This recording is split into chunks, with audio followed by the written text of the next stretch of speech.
盘点那些年小学生种草的盲盒，有你玩过的吗？蛋仔派对，金灿灿的外包装，肯定不会踩坑的。说说你最喜欢里面哪个角色呢？芜湖休闲甜心还需要自己组装的，39.9块值得吗？话说还是一块神奇橡皮擦，呵呵，越好看越难用。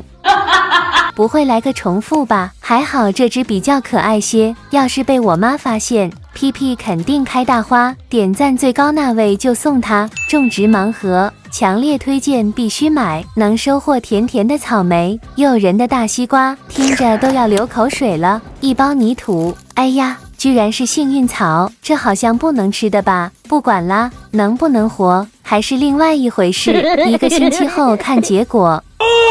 不要告诉我全部都是草。2月兰是啥东西？怎么像小孩子玩的沙子？我觉得你们是来坑我的。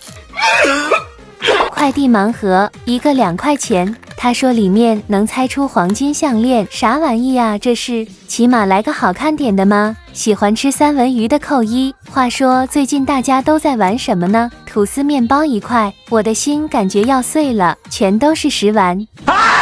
有什么好的盲盒求推荐？